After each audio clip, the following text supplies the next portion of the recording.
Mr. Speaker, the President of the United States.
Members of the Congress, I have the great pleasure, the high privilege, and a distinct and personal honor of presenting to you the President of the United States.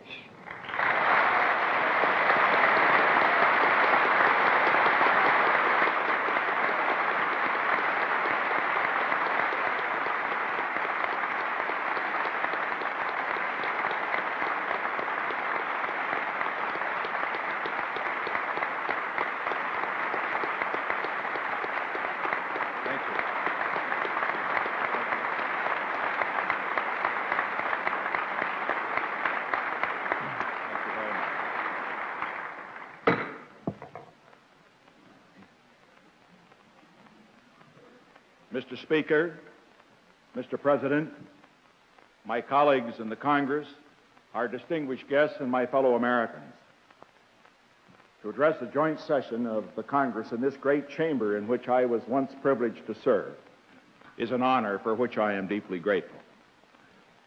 The State of the Union address is traditionally an occasion for a lengthy and detailed account by the President of what he has accomplished in the past, what he wants the Congress to do in the future, and in an election year, to lay the basis for the political issues which might be decisive in the fall.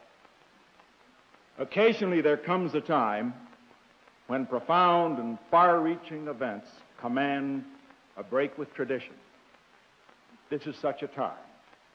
I say this not only because 1970 marks the beginning of a new decade in which America will celebrate its 200th birthday.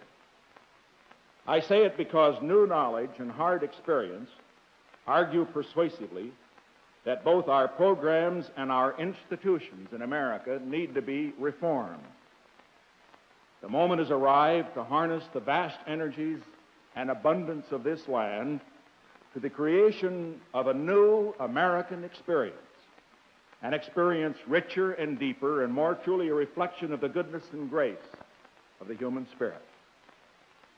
The 70s will be a time of new beginnings, a time of exploring both on the earth and in the heavens, a time of discovery.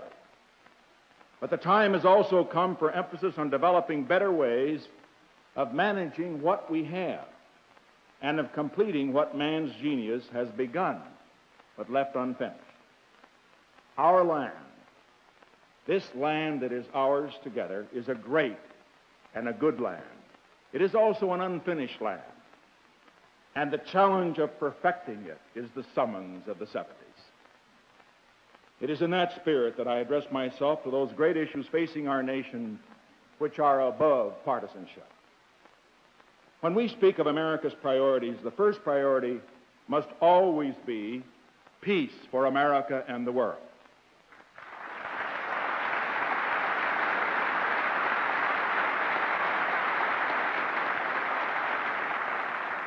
The major immediate goal of our foreign policy is to bring an end to the war in Vietnam in a way that our generation will be remembered not so much as the generation that suffered in war, but more for the fact that we had the courage and character to win the kind of a just peace that the next generation was able to keep.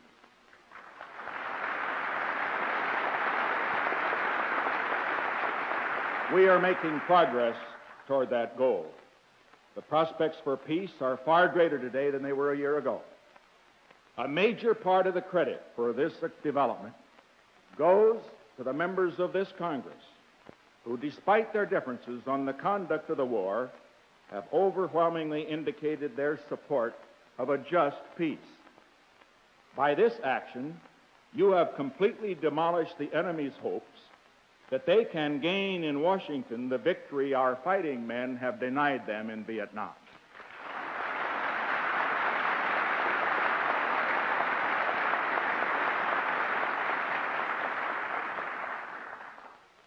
No goal could be greater than to make the next generation the first in this century in which America was at peace with every nation in the world. I shall discuss in detail the new concepts and programs designed to achieve this goal in a separate report on foreign policy, which I shall submit to the Congress at a later date. Today, let me describe the directions of our new policies. We have based our policies on an evaluation of the world as it is, not as it was 25 years ago at the conclusion of World War II. Many of the policies which were necessary and right then are obsolete today.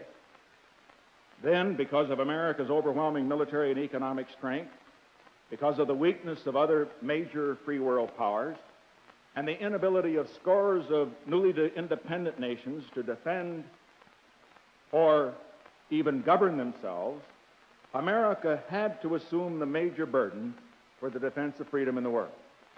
In two wars, first in Korea and now in Vietnam, we furnished most of the money, most of the arms, most of the men to help other nations defend their freedom. Today, the great industrial nations of Europe, as well as Japan, have regained their economic strength. And the nations of Latin America and many of the nations who acquired their freedom from colonialism after World War II in Asia and Africa have a new sense of pride and dignity and a determination to assume the responsibility for their own defense. That is the basis of the doctrine I announced at Guam. Neither the defense nor the development of other nations can be exclusively or primarily an American undertaking.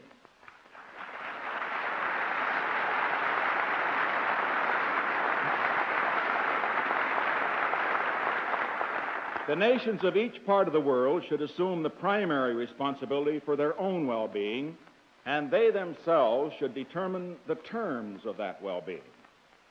We shall be faithful to our treaty commitments, but we shall reduce our involvement and our presence in other nations' affairs.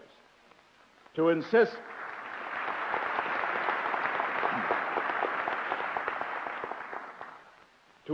that other nations play a role is not a retreat from responsibility.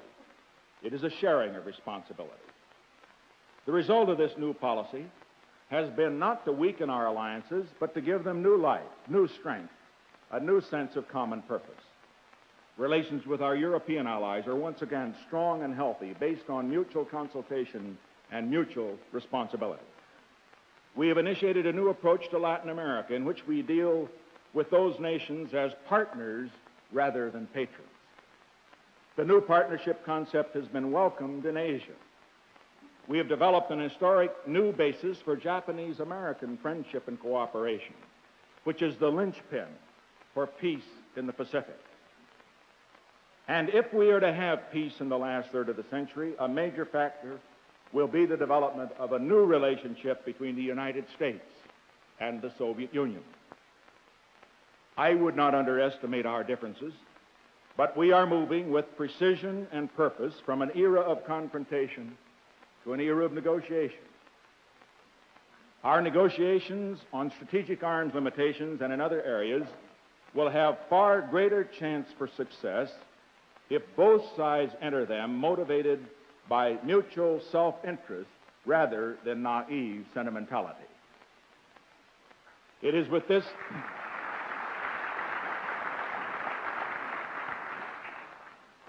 This is the same spirit with which we have resumed discussions with Communist China in our talks at Warsaw. Our concern in our relations with both these nations is to avoid a catastrophic collision and to build a solid basis for peaceful settlement of our differences.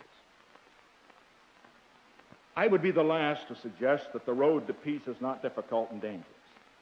But I believe our new policies have contributed to the prospect that America may have the best chance since World War II to enjoy a generation of uninterrupted peace. And that chance will be enormously increased if we continue to have a relationship between Congress and the executive in which, despite differences in detail, where the security of America and the peace of mankind are concerned, we act not as Republicans, not as Democrats, but as Americans.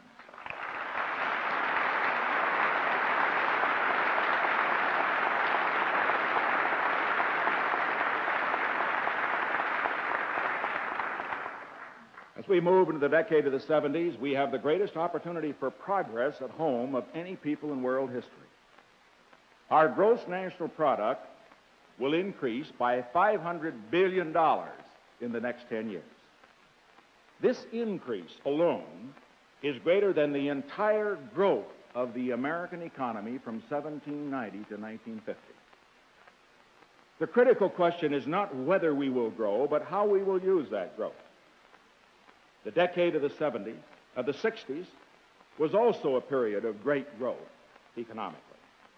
But in that same 10-year period, we witnessed the greatest growth of crime, the greatest increase in inflation, the greatest social unrest in America in 100 years. Never has a nation seemed to have had more and enjoyed it less. At heart, the issue is the effectiveness of government. Ours has become, as it continues to be and should remain, a society of large expectations. Government helped to generate those expectations. It undertook to meet them. Yet increasingly, it proved unable to do so. As a people, we had too many visions and too little vision. Now, as we enter the 70s, we should enter also a great age of reform of the institutions of American government.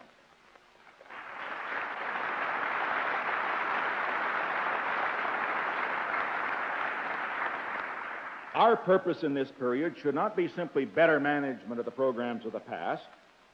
The time has come for a new quest, a quest not for a greater quantity of what we have, but for a new quality of life in America.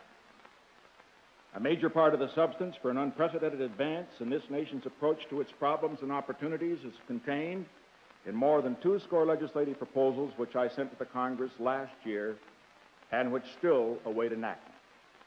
I will offer at least a dozen more major programs in the course of this session. At this point, I do not intend to go through a detailed listing of what I have proposed or will propose, but I would like to mention three areas in which urgent priorities demand that we move, and move now. First, we cannot delay longer in accomplishing a total reform of our welfare system.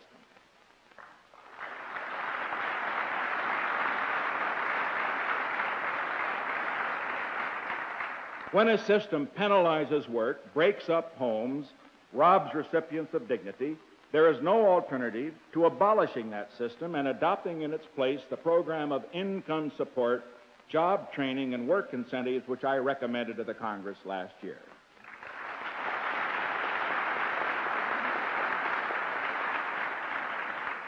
Second, the time has come to assess and reform all of our institutions of government at the federal, state, and local level.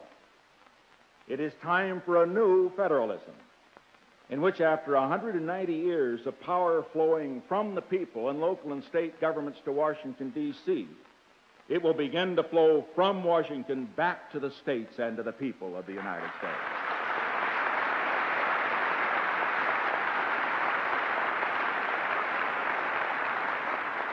Third, we must adopt reforms which will expand the range of opportunities for all Americans.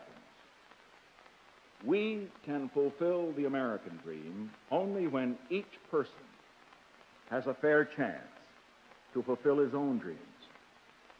This means equal voting rights, equal employment opportunity, and new opportunities for expanded ownership.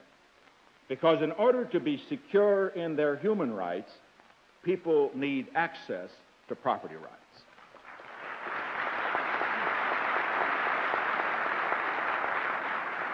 I could give similar examples of the need for reform in our programs for health, education, housing, transportation, as well as other critical areas which directly affect the well-being of millions of Americans. The people of the United States should wait no longer for these reforms that would so deeply enhance the quality of their life. When I speak of actions which would be beneficial to the American people, I can think of none more important than for the Congress to join this administration in the battle to stop the rise in the cost of living.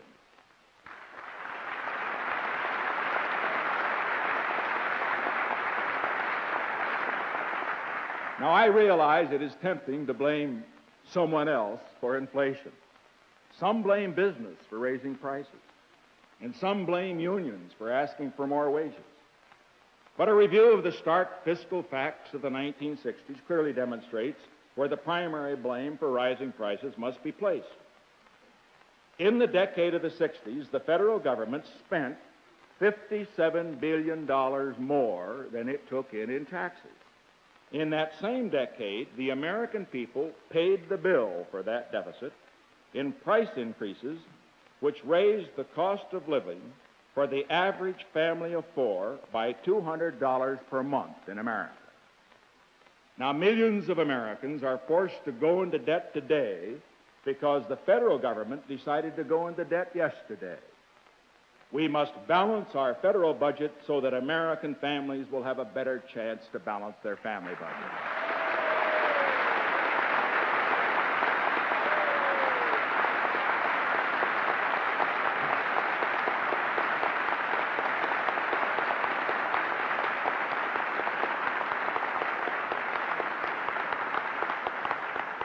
Only with the cooperation of the Congress can we meet this highest priority objective of responsible government.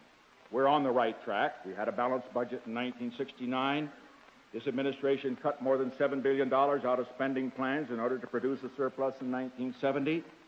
And in spite of the fact that Congress reduced revenues by $3 billion, I shall recommend a balanced budget for 1971.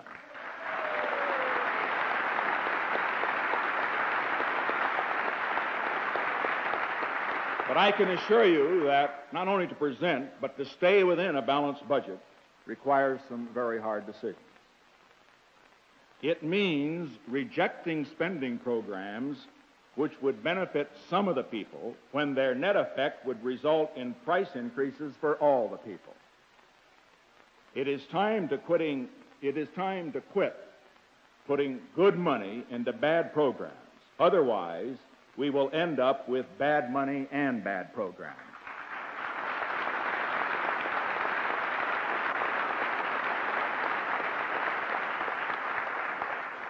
I recognize the political popularity of spending programs, and particularly in an election year.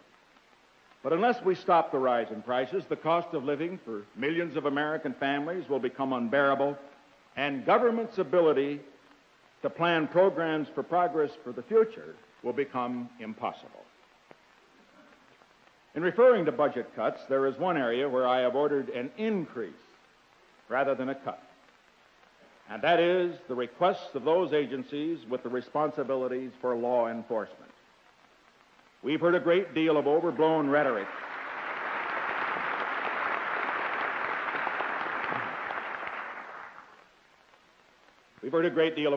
rhetoric during the 60s in which the word war has perhaps too often been used. the war on poverty, the war on misery, the war on disease, the war on hunger. But if there is one area where the word war is appropriate, it is in the fight against crime. We must declare and win the war against the criminal elements which increasingly threaten our cities, our homes, and our lives.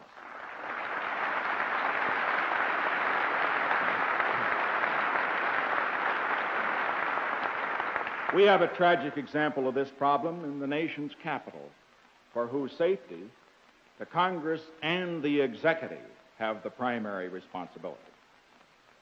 I doubt if many members of this Congress who live more than a few blocks from here would dare leave their cars in the Capitol garage and walk home alone tonight. This year, this administration sent to the Congress 13 separate pieces of legislation dealing with organized crime, pornography, street crime, narcotics, crime in the District of Columbia. None of these bills have reached my desk for signature. I am confident that the Congress will act now to adopt the legislation I placed before you last year. We in the executive have done everything we can under existing law, but new and stronger weapons are needed in that fight.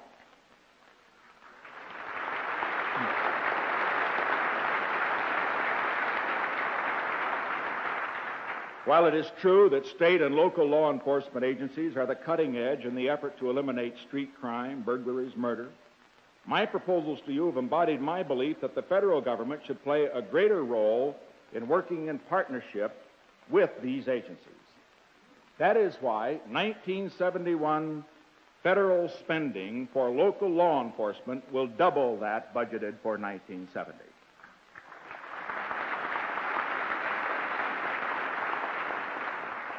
The primary responsibility for crimes that affect individuals is with local and state rather than with federal government. But in the field of organized crime, narcotics, pornography, the federal government has a special responsibility it should fulfill. And we should make Washington, D.C., where we have the primary responsibility, an example to the nation and the world of respect for law rather than lawlessness.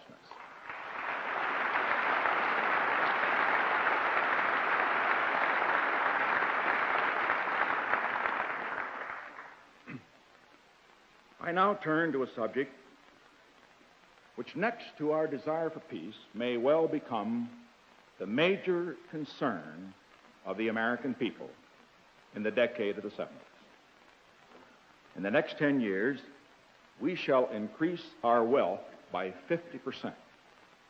The profound question is, does this mean we will be 50% richer in a real sense, 50% better off, 50% happier? Or does it mean that in the year 1980, the President standing in this place will look back on a decade in which 70% of our people lived in metropolitan areas, choked by traffic, suffocated by smog, poisoned by water, deafened by noise, and terrorized by crime? These are not the great questions that concern world leaders at summit conferences. But people do not live at the summit. They live in the foothills of everyday experience. And it is time for all of us to concern ourselves with the way real people live in real life. The great question of the 70s is, shall we surrender to our surroundings, or shall we make our peace with nature and begin to make reparations for the damage we have done to our air, to our land, and to our water?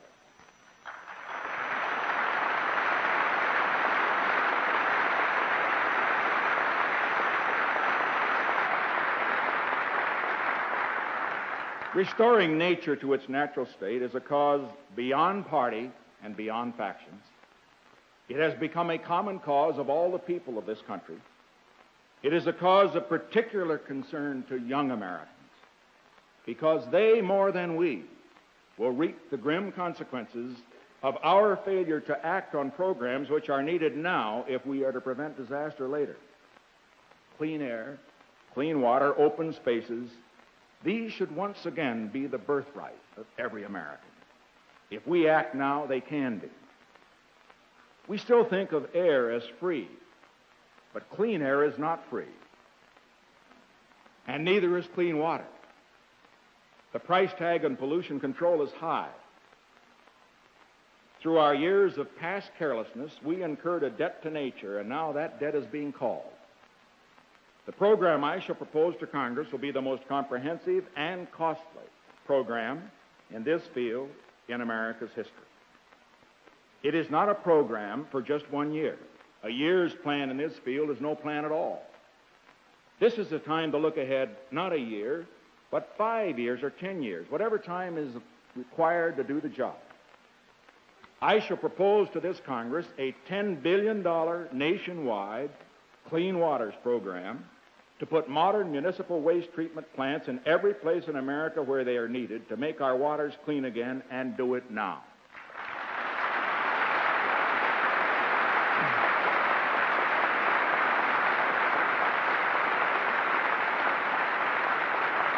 We have the industrial capacity, if we begin now, to build them all within 5 years. This program will get them built within 5 years. As our cities and suburbs relentlessly expand, those priceless open spaces needed for recreation areas accessible to their people are swallowed up, often forever. Unless we preserve these spaces while they are still available, we will have none to preserve. Therefore, I shall propose new financing methods for purchasing open space and parklands now before they are lost to us.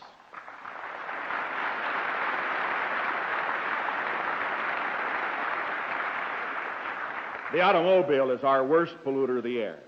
Adequate control requires further advances in engine design and fuel composition. We shall intensify our research, set increasingly strict standards, and strengthen enforcement procedures, and we shall do it now.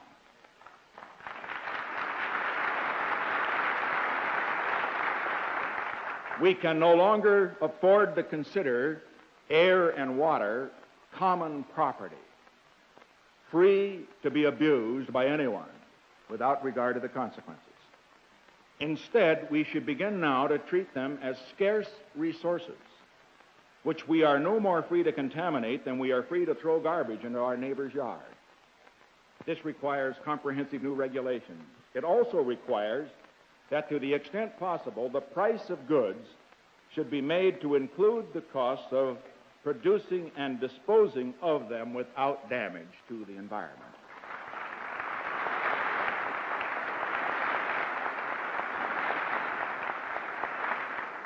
Now, I realize that the argument is often made that there's a fundamental contradiction between economic growth and the quality of life, so that to have one, we must forsake the other.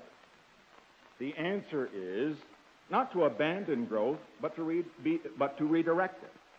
For example, we should turn toward ending congestion and eliminating smog, the same reservoir of inventive genius that created them in the first place.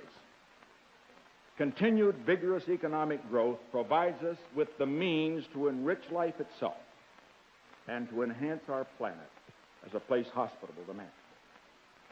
Each individual must enlist in this fight if it is to be won.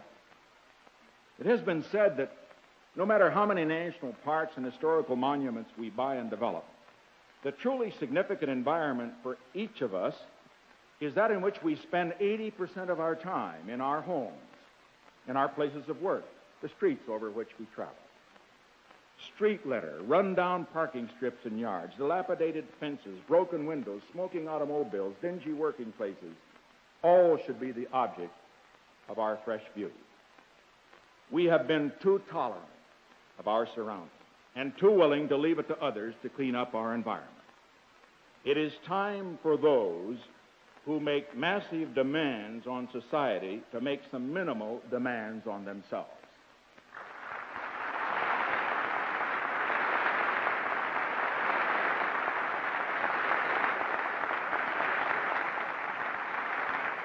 Each of us must resolve that each day he will leave his home, his property, the public places of the city or town a little cleaner, a little better, a little more pleasant for himself and those around him. With the help of people, we can do anything. And without their help, we can do nothing. In this spirit, together, we can reclaim our land for ours and generations to come. Between now and the year 2000, over 100 million children will be born in the United States. Where they grow up and how will more than any one thing measure the quality of American life in these years ahead. This should be a warning to us. For the past 30 years, our population has also been growing and shifting.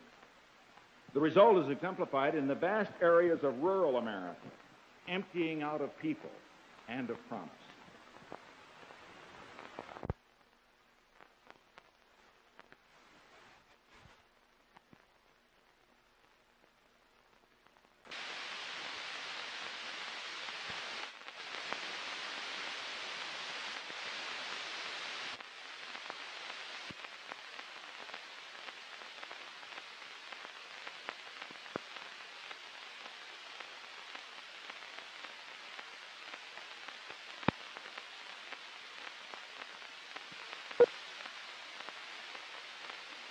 200 years ago, this was a new nation of 3 million people, weak militarily, poor economically. But America meant something to the world then which could not be measured in dollars, something far more important than military might. Listen to President Thomas Jefferson in 1802. We act not for ourselves alone, but for the whole human race. We had a spiritual quality then which caught the imagination of millions of people in the world. Today, when we are the richest and strongest nation in the world, let it not be recorded that we lack the moral and spiritual idealism which made us the hope of the world at the time of our birth. The demands of us in 1976 are even greater than 1776. It's no longer enough to live and let live. Now we must live and help live. We need a fresh climate in America, one in which a person can breathe freely and breathe in freedom. Our recognition of the truth that wealth and happiness are not the same thing requires us to measure success or failure by new criteria. Even more than the programs I have described today, what this nation needs is an example from its elected leaders in providing the spiritual and moral leadership which no programs for material progress can satisfy.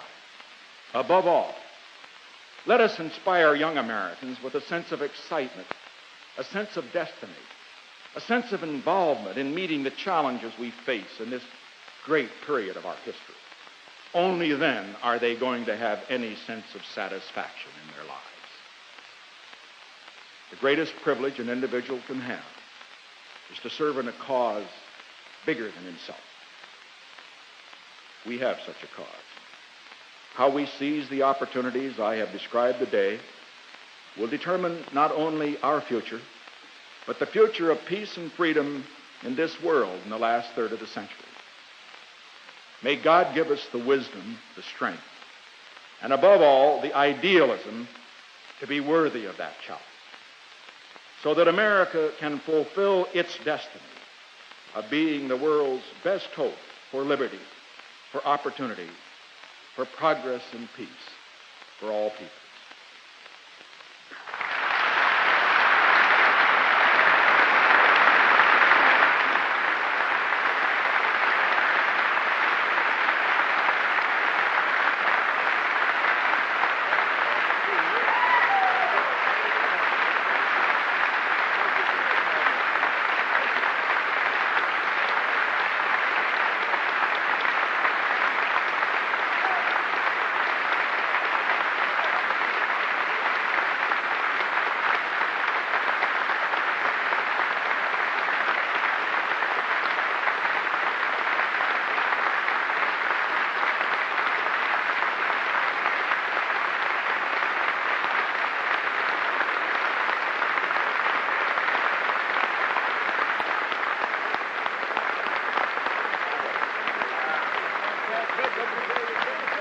Nice to see you, buddy.